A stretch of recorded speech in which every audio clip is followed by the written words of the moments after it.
Hello friends, Christmas വെക്കേഷന് ശേഷം ഇന്നാണ് മോള് സ്കൂളിൽ പോയി തുടങ്ങുന്നത്.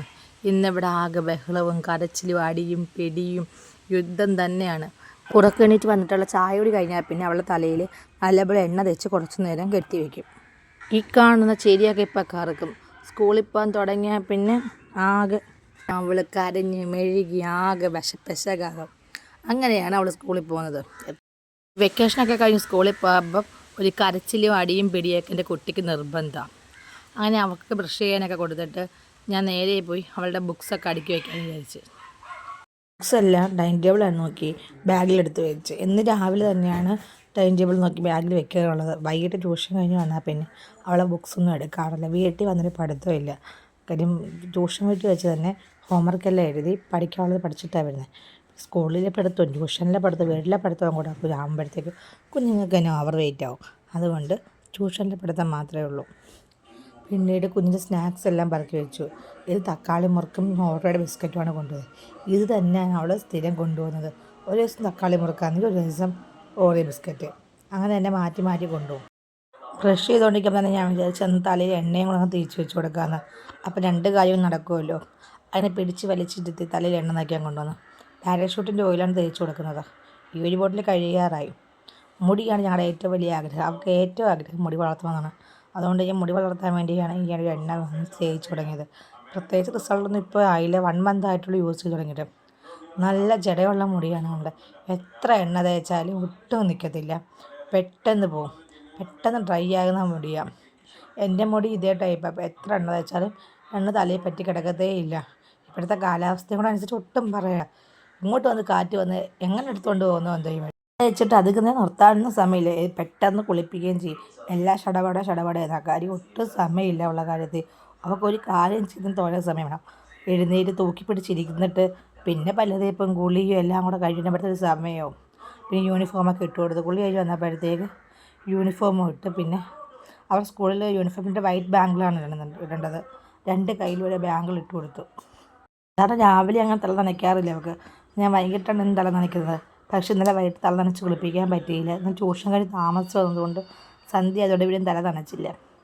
അങ്ങനെ പിന്നെ ഇന്ന് രാവിലെ തല നനയ്ക്കാമെന്ന് കരുതി. തലയൊക്കെ നനച്ച് കുളിപ്പിച്ച ശേഷം ബാങ്കിളൊക്കെ ഇട്ട് കൊടുത്തിട്ട് ഞാൻ പിന്നെ വൈറ്റ് ഒരു പേളിൻ്റെ കമ്മൽ ഇട്ട് കൊടുത്തു. ഇന്നലെ സ്കൂളിൽ ഗോൾഡിൻ്റെ കമ്മലും കൊണ്ട് കളഞ്ഞു.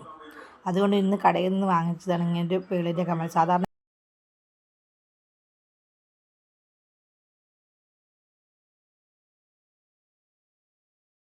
ഫാൻസി കമ്മലൊന്നും അങ്ങനെ ഇട്ട് കൊടുക്കാറുള്ളതല്ല. കാരണം അവളെ കാത് പെട്ടെന്ന് പഴുക്കും.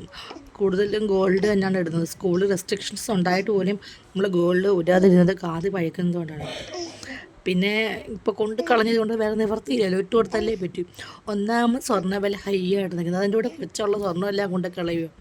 ഇക്കണക്കിന് സാധാരണക്കാർ എങ്ങനെ സ്വർണം മേടിക്കും? ഒന്നാമതുള്ള സ്വർണ്ണം കൂടെ കൊണ്ട് കളയാൻ വേണ്ടി അവൾ കൊണ്ട് കളയുകയും ചെയ്തു.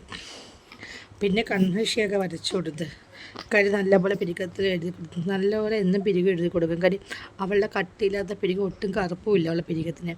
അതുകൊണ്ട് ഞാൻ ഡെയിലി പിരികം എഴുതി കൊടുക്കും. ഈ പിരികം എഴുതുന്നതൊക്കെ എൻ്റെ കുട്ടിക്ക് വലിയ കഷ്ടപ്പാടുള്ള കാര്യമാണ്. പിരികം എഴുതുന്നത് മാത്രമല്ല, അതിനു വേണ്ടി കുറച്ച് സമയം അടങ്ങി നിൽക്കണമല്ലോ എന്ന് ഓർത്തും കൂടിയാണ് അവളുടെ വല്ലായ്മ. കാര്യം അടങ്ങി നിൽക്കുന്ന ഇഷ്ടമേ അല്ല. ഒരു മിനിറ്റ് കിട്ടിയ എങ്ങനെ അടുത്ത കുരുത്തക്കേട് ഒപ്പിക്കാതെ നോക്കുന്നത്. ഞാൻ പിടിച്ച് നിർത്തി വലിച്ച് പിടിച്ചാണ് ഇതൊക്കെ ചെയ്യുന്നത്. സാധാരണ എന്നും അടിയും പിടിയൊക്കെ, അടിയുടെ കുറവുണ്ടാവും. ഇന്ന് കൂടുതലും മുടി കെട്ടുന്ന സമയത്ത് ആ കുരുത്തക്കേടും കൊണ്ടുവരുന്നത്. അങ്ങനെ 2 പിരിക എഴുതിയിട്ട് ഒരു കറുത്ത പൊട്ടും വെച്ച് കൊടുത്തു. അതും കൺമഷി വെച്ച് തന്നെയാണ് പൊട്ടിട്ടത്. ഡെയിലി പൊട്ടിടുന്നത് കൊണ്ട് അവിടെ കറുത്ത കുത്തുപാടുണ്ട്. അതിൽ തന്നെ വീണ്ടും കൺമഷി വെച്ചിട്ട് പൊട്ട് വരച്ച് കൊടുത്ത് കവിളൊരു കുത്തും കൊടുത്തു. ആ കവിളിലെ മറുക് നമ്മൾ മായച്ച് കളഞ്ഞതിൻ്റെ ഇടയ്ക്ക്. പിന്നെ മുടി കെട്ടുന്നതാണ് ടാസ്ക്. മുടി കെട്ടുന്നത് ടാസ്ക് വെച്ചാൽ എനിക്ക് വീഡിയോ എടുത്തപ്പോഴാണ് മനസ്സിലായത്. ഈ സമയത്ത് നമ്മൾ മുടിയെ പിടിച്ച് വലിക്കുക, അങ്ങോട്ടും ഇങ്ങോട്ടും ആക്കുകയും ചെയ്യും. എനിക്ക് നല്ല വിഷമം വന്ന് വീഡിയോ കണ്ടപ്പോൾ. അതൊക്കെ ഞാൻ എഡിറ്റ് ചെയ്ത് മാറ്റിയിട്ടുണ്ടായിരുന്നു. കാര്യം എനിക്കത് കണ്ടപ്പോൾ തന്നെ നല്ല സങ്കടം വന്നു.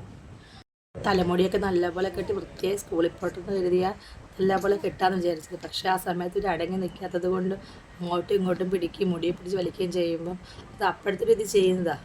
പക്ഷേ പിന്നീടാണ് നമുക്ക് വിഷമം വരുന്നത്. അങ്ങനെ 2 സൈഡ് മുടി കൊമ്പ് വെട്ടി ഒരു താപ്പോട്ട് പിന്നിട്ട്. ഇപ്പോൾ കുറച്ച് മുടിയായതുകൊണ്ടാണ് താപ്പോട്ട് പിന്നിട്ടത്. പിന്നെ മുഖത്ത് കുറച്ച് കരിയൊക്കെ അവിടെ പറ്റിയിരിപ്പുണ്ടായിരുന്നു. അതൊക്കെ മായ്ച്ച് കളഞ്ഞ് കുറച്ച് ഓർഡറൊക്കെ ഇട്ട് കൊടുത്തു. പിന്നെ ചുമയും മൂക്കൊലിപ്പുള്ള മൂക്കൊക്കെ ഒന്ന് തുടച്ച് വൃത്തിയാക്കി. സ്കൂളിൽ ഇപ്പോൾ അങ്ങ് വൃത്തിയായിട്ടിരിക്കണ്ടേ. അങ്ങനെ സ്കൂളിൽ പോകാൻ എല്ലാം റെഡിയായി. ഒരു മഴ പെയ്ത് തോന്നുന്ന പോലെയാണ് നമ്മൾ സ്കൂളിൽ പോകുമ്പോൾ ഇവിടെയുള്ള അവസ്ഥ.